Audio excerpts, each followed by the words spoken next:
Cricket ලෝකයේ සීලම විස්තර එකම තැනකින් දැනගන්න ඔබ අදත් ආයුබෝවන් කියලා පිළිගන්නවා ක්‍රිකට් ලංකා YouTube channel සමගින්. ආසියා කුසලානේ ශ්‍රී ලංකා මුහුණ දෙන අවසන් තරඟය ඊයේ රාත්‍රියේදී පැවැත්වුණා. ඒ මෙතෙක් අපරාජිත අවසන් මහා තරඟයට සුදුසුකම් ලබා සිටින ඉන්දියා කණ්ඩායමට එරෙහිවයි. එහිදී කාසියවස්සේ ජයග්‍රහණය කළේ ශ්‍රී ලංකා කණ්ඩායමයි. ඒ අනුව ඔවුන් පළමුව පන්දු රැකීමට තීරණය කළා. පසුව පන්දුවල පහර දීමට පිටියට පිවිසි ඉන්දියා කණ්ඩායමේ ආරම්භක පිතිකරු අභිෂේක් ශර්මා පන්දු 31කින් ලකුණු 61ක් ලබා ගත්තා. ඔහුගේ ඉනිමට 4 පහර 8ක් හා 6 පහර 2ක් ඇතුළත්. ශුභ්මන් ගිල් ලකුණු 4යි. නායක සූර්ය කුමාර යාදව් ලකුණු 12යි. පසුව පිටියට පිවිසි තිලක් වර්මා පන්දු 34න් නොදැවි ලකුණු 49ක් ලබා ගත්තා. සංජු සැම්සන් 6 පහර 3යි 4 පහර 1ක් සමගින් ලකුණු 39ක් ලබා ගත්තා. හාර්දික් පාණ්ඩයා ලකුණු 2යි. පසුව පිටියට පිවිසි අක්ෂාර් පටේල් ලකුණු 21ක් ලබා ගත්තා. ඒ අනුව පන්දු වාර 20 අවසානයේ ඉන්දියා කණ්ඩායම කඩලු 5ක් දැවි ලකුණු 202ක් ලබා ගත්තා. පන්දු යැවීම අතින් මහේෂ් තීක්ෂණ, දුෂ්මන්ත චමීර, වනිදු හසරංග, දසුන් ශානක හා චරිත් අසරංක එක් අඩුවල බැගින් දවා ගත්තා. මෙවර නුවන් තුෂාරහට කල්ලක් දවා ගැනීම නොහැකි වුණා. පසුව ලකුණු 202ක ඉලක්කයක් සඳහා පිටියට පිවිසි ශ්‍රී ලංකා කණ්ඩායමේ ආරම්භක පිතිකරු යුගලය කුසල් මෙන්ඩිස් පළමු පන්දුවෙන්ම දැවී ගියා. පසුව පැතුම් නිස්සංග සමග එක්ව කුසල් ජනිත් පෙරේරා ලකුණු 134ක සමතාවයක් ගොඩනැගුවා. මෙහිදී කුසල් ජනිත් පෙරේරා 6 පහර 1යි 4 පහර 8ක් සමගින් පන්දු 32කින් ලකුණු 58ක් ලබා ගත්තා. පැතුම් නිස්සංග ආරම්භක පිතිකරු ලෙස පැමිණ අවසාන 19 වන පන්දු ඕවරේ තෙක්ම තම පිත්තම හෙව්වා. දැවී යන විට ඔහු පන්දු 58කින් ලකුණු 107ක් ලබාගෙන සිටියා. ඔහුගේ ඉනිමට 6 පහර 6ක් හා 4 පහර 7ක් ඇතුළත්. නායක චරිත් අසරංක ඉතා දුර්වල පිතිහරණයක් පෙන්නුම් කරමින් ලකුණු 5කට දැවී ගියා.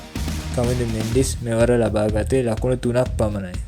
පසුව පිටියට පිවිසි දසුන් ශානක නොදැවී පන්දු 11න් ලකුණු 22ක් ලබා ගත්තා. ඔහුගේ ඉනිමට 6 පහර 1ක් හා 4 පහර 2ක් ඇතුළත්. ජනිත් ලියනගේ නොදැවී ලකුණු 2යි. මෙහි අවසාන පන්දුවේදී ශ්‍රී ලංකාවට එක් පන්දුවෙන් ලකුණු 3ක් ලබාගත යුතුව තිබුණා. පන්දුවර පහර දෙමින් සිටි දසුන් ශානක පන්දුවර සෙමින් පහරක් එල්ල කර ලකුණු 2ක් ලබා ගත්තත් දෙවන ලකුණු සීමා ඉර වෙත පණිමින් ලබා ගත්තේ. මේ අනුව ඔහු පහර දුන් පන්දුව රැක ගැනීමට හරියාකාරව ඉන්දියා පන්දු යවන්නට නොහැකි වීම නිසා එහි ජයග්‍රාහී තෙවන ලකුණත් රැඳී තිබුණා. නමුත් දසුන් ශානක නැවත නැගිට ලකුණු 3 ලබා ගැනීමට නොපැමිණීම නිසා තරඟය සම වුණා. ඒ අනුව සුපර් ඕවරය ආරම්භ කරමින් ශ්‍රී ලංකා කණ්ඩායමේ කුසල් ජනිත් පෙරේරා හා දසුන් ශානක නැවත පන්දුවට පහර දීමට පැමිණියා. පළමු පන්දුවේම කුසල් ජනිත් පෙරේරා උඩ පන්දුවක් ලබා දී දැවී ගියා. පසුව පිටියට පිවිසියේ කමින්දු මෙන්ඩිස්. ඔහුට යොමු කළ යෝගර් පන්දුව හමුවේ ඔහු ලකුණකට ප්‍රතිමාරු කරගත්තා. තුන්වන පන්දුවට දසුන් ශානකහට ලකුණක් ලබා ගැනීම නොහැකි වුණා. හතරවන පන්දුව ලෙස වයිට් පන්දුවක් යොමු වුණා. ඒත් සමග ශ්‍රී ලංකා ලකුණු පුවරුව ලකුණු 2ක් බවට පත් වුණා. පස්වන පන්දුවට දසුන් ශානක ලකුණක් ලබා ගත්තේ නැහැ. හයවන පන්දුවෙන් දසුන් ශානක දැවී ගියා. ඒත් සමග සුපර් ඕවරේ ශ්‍රී ලංකා කණ්ඩායම කළු 2ක් දැවි ලකුණු 2ක් ලබා ගත්තා. පසුව ලකුණු 3ක් ලබා ගැනීමට ඉන්දියා කණ්ඩායමේ පිතිකරු යුගලය ලෙස සූර්ය කුමාර යාදව් සහ ශුභ්මන් ගිල් පිවිසියා. පන්දු යවන්නා ලෙස ශ්‍රී ලංකා කණ්ඩායමේ වනිදු හසරංග පැමිණියා.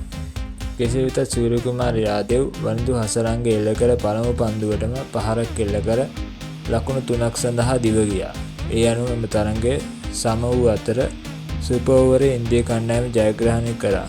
තරඟයේ වීරයා ශ්‍රී ලංකා කණ්ඩායමේ පැතුම් නිස්සංක. ඒ අනුව 2025 ආසියානු කුසලානේ අවසන් මහා තරඟය සැප්තැම්බර් මාස 29 වනදා එනම් හෙට දින රාත්‍රී 8ට ඉන්දියාව හා පාකිස්තානය අතර පැවැත්වීමට නියමිතයි. තවත් මෙවැනි ක්‍රිකට් ලෝකයේ නවතම තොරතුරු දැන ගැනීමට අපව සබ්ස්ක්‍රයිබ් කර බෙල් අයිකන ක්ලික් කරන්න. ඒ වගේම ඔබගේ වටිනා අදහස් පහලින් කමෙන්ට් කරගෙන යන්න අමතක කරන්න එපා.